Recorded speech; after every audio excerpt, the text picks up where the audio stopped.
Hello, we're back reading Charlie and the Chocolate Factory, Chapter 23, Square Candies That Look Round. Everybody stopped and crowded to the door. The top half of the door was made of glass. Grandpa Joe lifted Charlie up so he could get a better view, and looking in, Charlie saw a long table, and on the table there were rows and rows of small, white, square-shaped candies. The candies looked very much like square sugar lumps, except each of them had a funny little pink face painted on one side. At the end of the table, a number of Oompa Loompas were busy painting more faces on the candies. "There you are," cried Mr. Wonka, "square candies that look round." "They don't look round to me," said Mike TV. "They look square," said Veruca Salt. "They look completely square." "But they are square," said Mr. Wonka. "I never said they weren't." "You said they were round," said Veruca Salt. "I never said anything of the sort," said Mr. Wonka. "I said they looked round." "But they don't look round," said Veruca Salt. "They look square." "They look round," insisted Mr. Wonka. "They most certainly do not look round," cried Veruca Salt. "Veruca, darling," said Mrs. Salt, "pay no attention to Mr. Wonka. He's lying to you." "My dear old fish," said Mr. Wonka, "go and boil your head."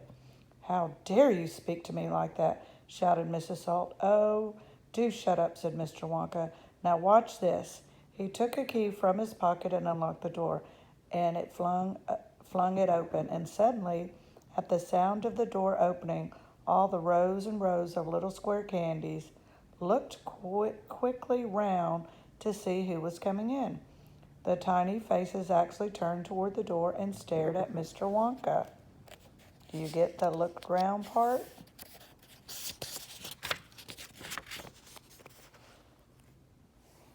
"There you are," he cried triumphantly.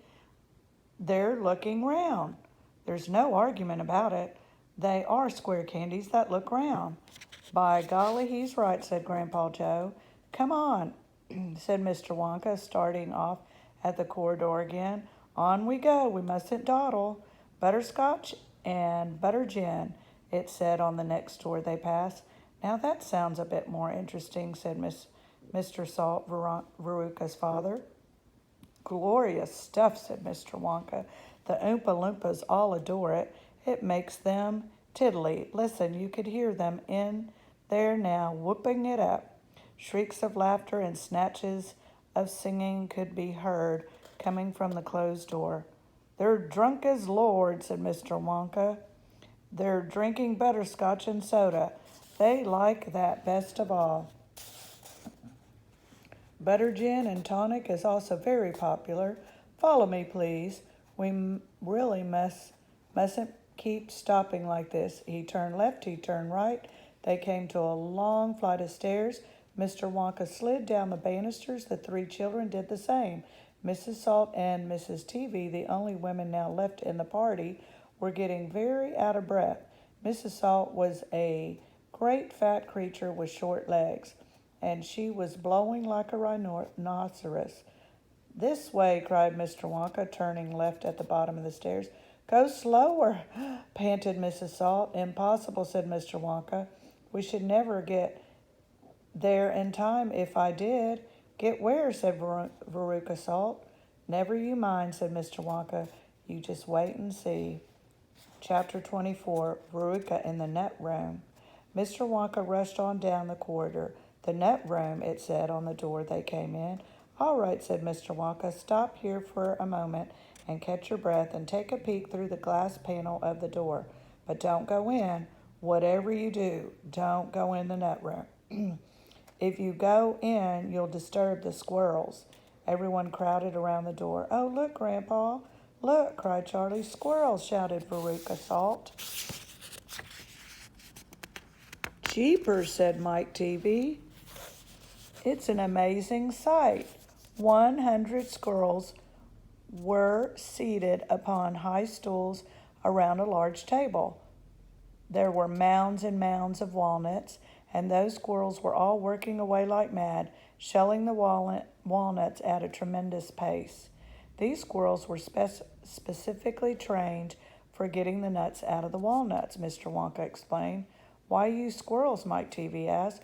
Why not use Oompa Loompas? Because, said Mr. Wonka, Oompa Loompas can't get walnuts out of the walnut shells in one piece. They always break them in two. Nobody except squirrels can get walnuts whole out of walnut shells every time. It is extremely difficult, but in my factory, I insisted upon using only whole walnuts. Therefore, I have to have squirrels to do the job. Aren't they wonderful? The way they get those nuts out, and see how they first tap each walnut with their knuckles to be sure it's not a bad one. If it's bad, it makes a hollow sound, and they don't bother to open it. They just throw it down the garbage chute. There, look. Watch the squirrel nearest to us. I think he's got a bad one.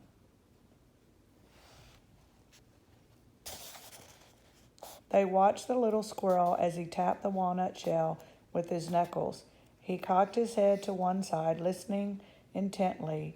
Then suddenly he threw the nut over his shoulder into the large hole in the floor. Hey, Mummy, shouted Veruca Salt suddenly. I've decided I want a squirrel. Get me one of those squirrels. Don't be silly, sweetheart, said Mrs. Salt. Those all belong to Mr. Wonka. I don't care about that, shouted Veruca. I want one.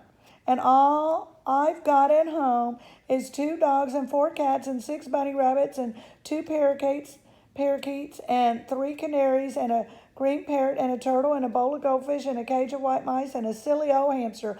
I want a squirrel. All right, my pet, Mrs. Salt said soothingly.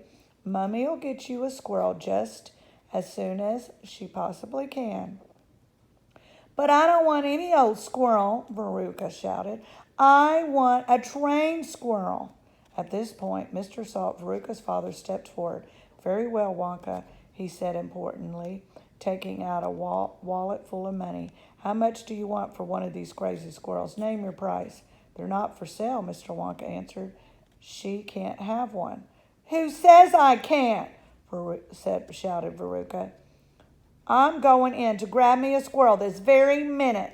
Don't, said Mr. Wonka quickly, but it was too late. The girl had already thrown open the door and rushed in. The moment she entered the room, 100 squirrels stopped what they were doing and turned their heads and stared at her with small beady eyes. Veruca stopped also and stared back at them.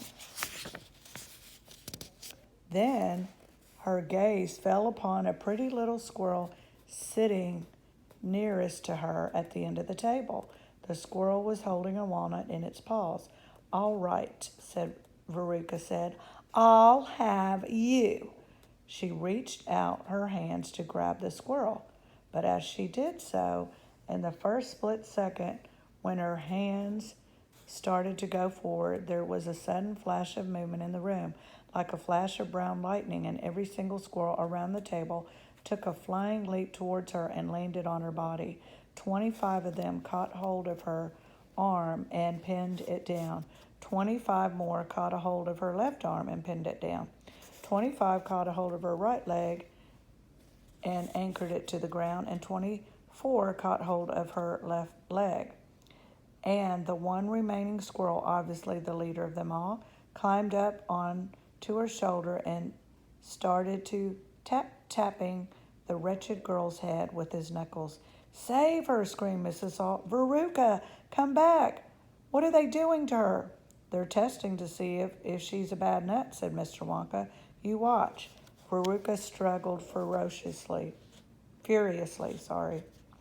But the squirrels held her tight as she didn't move. The squirrel on her shoulder went tap, tap, tapping the side of her head with his knuckles. Then, all at once, the squirrels pulled Veruca to the ground and started carrying her across the floor. My goodness, she is a bad nut after all, said Mr. Wonka. Her head must have sounded quite hollow. Veruca kicked and screamed, but it was no use. The tiny, strong paws held her tightly, and she couldn't escape. Where are they taking her? Shrieked Mrs. Salt.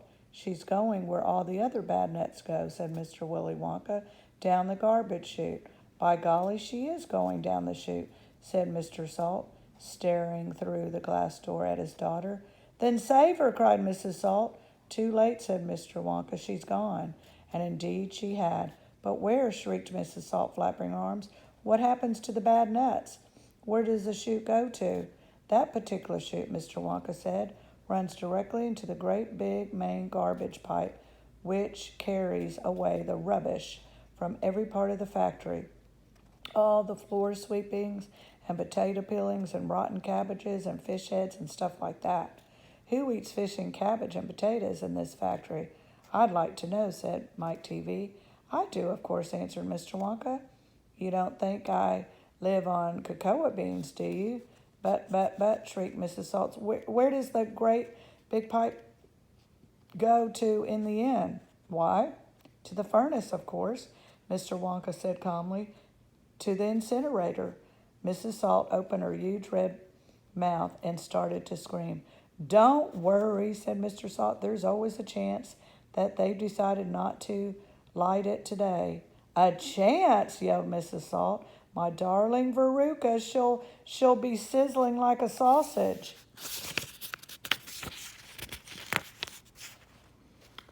Quite right, my dear, said Mr. Salt. Now, see here, Wonka, he added, I think you've gone just a shade too far this time.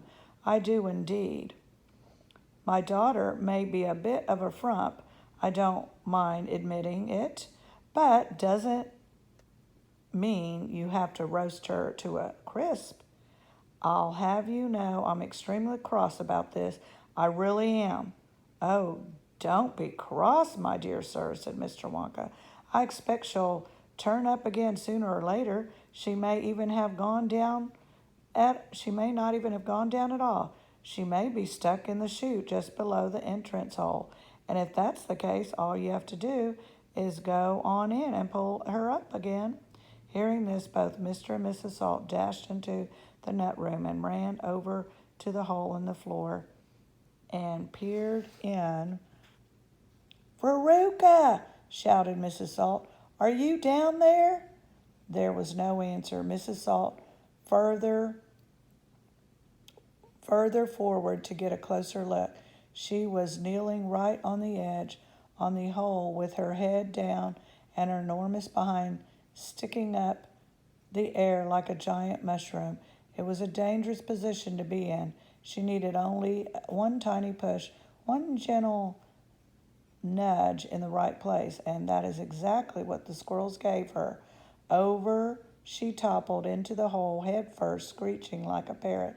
Good gracious me, said Mr. Salt, as he watched his fat wife go tumbling down the hole. What a lot of garbage there's going to be today. He saw her disappearance into the darkness. What's it like down there, Angina? He called out. He leaned further forward.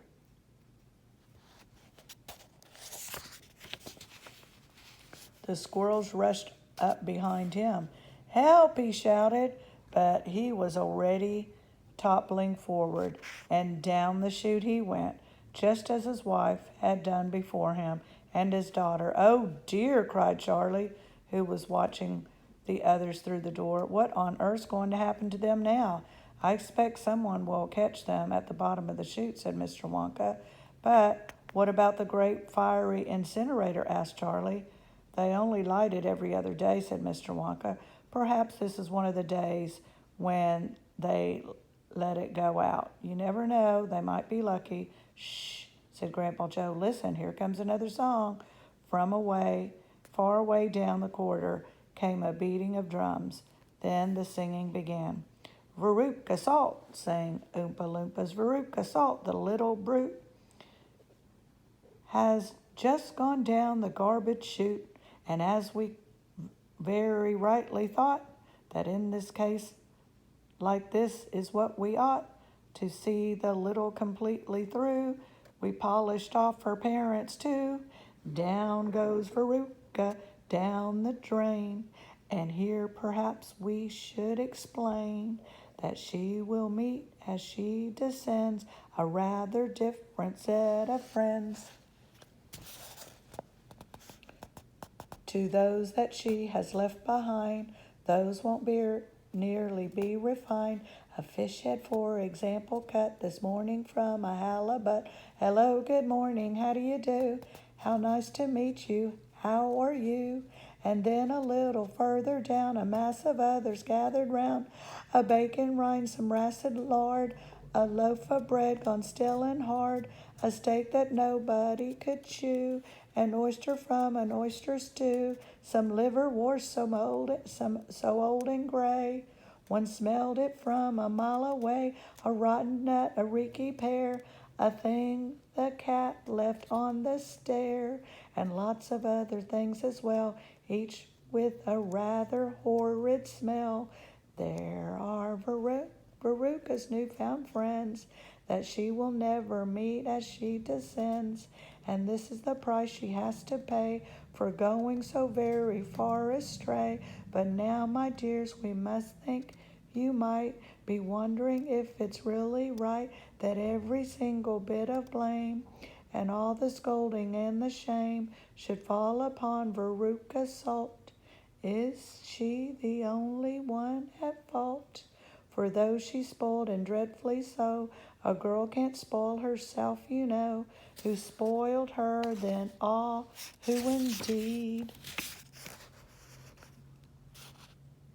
Who pondered to her every need? Who turned her into such a brat? Who are the culprits? Who did that? Alas, you needn't look so far to find out who these sinners are. They are, and this is very sad, her loving parents, Mum and Dad, and that is why we're glad they fell into the garbage chute as well. Chapter 25, The Great Glass Elevator. I've never seen anything like it, cried Mr. Wonka. The children are disappearing like rabbits. But you mustn't worry about it. They all must come out in the wash.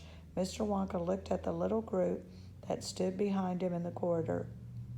There were only 2 children now, Mike Teavee and Charlie Bucket, and there were 3 grown-ups, Mr. and Mrs. Teavee and Grandpa Joe. Shall we move on?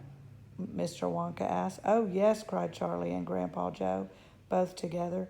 My feet are getting tired, said Mike Teavee. I want to watch television. If you're tired, then we'd better take the elevator, said Mr. Wonka. It's over here. Come on. Here we go. He slipped across the passage to a pair of double doors. The doors slid open. The 2 children and the grown-ups went in. Now, then, cried Mr. Wonka, which button shall we press first? Take a pick. Charlie Bucket stared around at him in astonishment. This was the craziest elevator he had ever seen. There were buttons everywhere. The walls, even the ceiling, were all covered with rows and rows and rows of small black push buttons.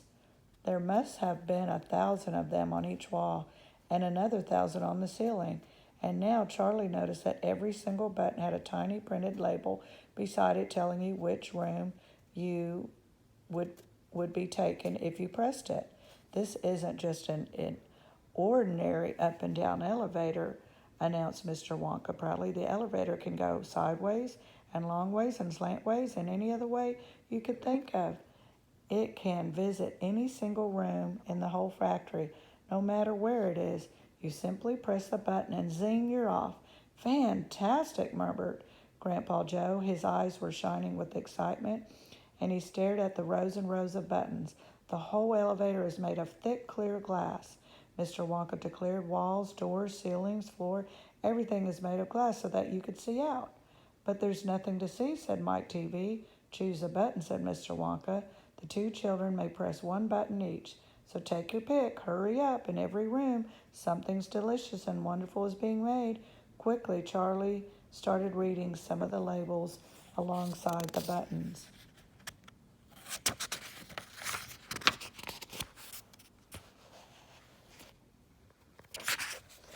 There was the rock candy mine, 10,000 feet deep. it said on one. The coconut ice skating rink, it said on another. Then strawberry juice water pistols, toffee apple trees for planting out in your gardens, all sizes, exploding candy for your enemies, luminous lollies for eating in bed at night, mint jubilees for the boy next door. They'll give you green teeth for a month. Cavity filling caramels, no more dentists. Stick jaw for talkative parents. Wriggle sweets that wriggle delightfully in your tummy after swallowing. Invisible chocolate bars for eating in class. Chocolate coated pencils for sucking. Fizzy lemonade swimming pools. Magic hand fudge. When you hold it in your hand, you taste it in your mouth. Rainbow drops, suck them, and you can spit in 6 different colors. Come on, cried Mr. Wonka. We can't wait all day. Isn't there a television room in all of this? Asked Mike TV. Certainly there's a television room. Mr. Wonka said, that button over there. He pointed with his finger. Everybody look, television chocolate, it said on the tiny label behind the button. Whoopee, shouted Mike TV. That's for me. He stuck out his thumb and pressed the button. Instantly, there was a tremendous whizzing noise. The doors clanged shut, and the elevator leaped away as though it had been stung by a wasp. But it leapt sideways, and all the passengers except Mr. Wonka, who was holding on to the strap of the ceiling, were flung off their feet onto the floor. Get up, cried Mr. Wonka, roaring with laughter. But just as they were staggering to their feet, the elevator changed directions and swerved violently round a corner, and over there they went once more. Help, shouted Mike TV. Take my hand, madame, said Mr. Wonka gallantly.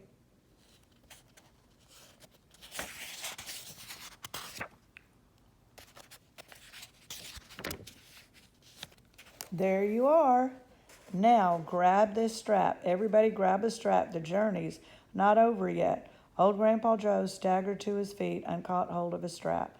Little Charlie, who couldn't possibly reach as high as that, put his arms around Grandpa Joe's legs and hung on tight. The elevator rushed on at the speed of a rocket. Now it was beginning to climb. It was shooting up and up and up on a steep, slanty course as if it were climbing up a very steep hill. Then suddenly, as though it had come to the top of the hill and gone over a precipice, it dropped a stone, and Charlie felt his tummy coming right up his throat, and Grandpa Joe shouted, Yippee! Here we go, said Mrs. TV, cried out. The rope had broke. We're going to crash, said Mr. Wonka. Calm yourself, my dear lady, and patted her comfortably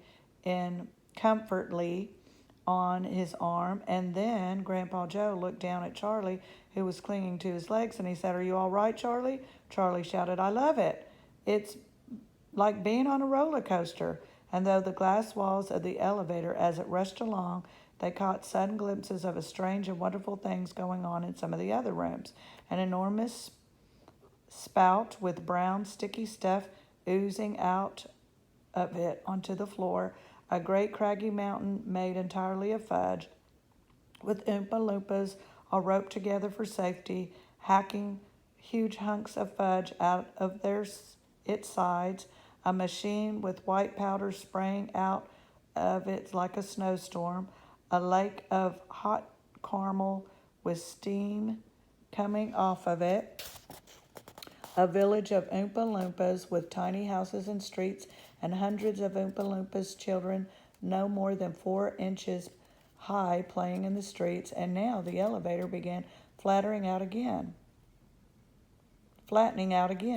but it seemed to be going faster than ever, and Charlie could hear the scream of the wind outside as it hurtled forward, and it twisted and it turned and it went up and it went down. And I'm going to be sick, yelled Mrs. TV, turning green in the face. Please don't be sick, said Mr. Wonka. Try and stop me, said Mrs. TV. Then you better take this, said Mr. Wonka, and swept his magnificent black top hat off his head and held it out upside down in front of Miss TV's mouth. "Make this awful thing stop," ordered Mr. TV. "Can't do that," said Mr. Wonka. "It won't stop until we get there. I only hope no one's using the other elevator at this moment." "What other elevator?" screamed Mrs. TV.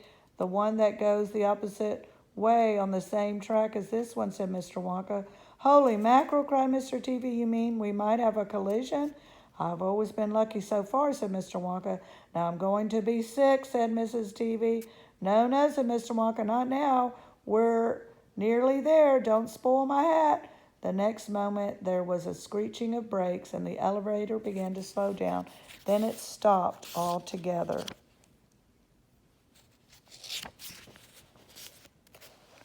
"Some ride," said Mr.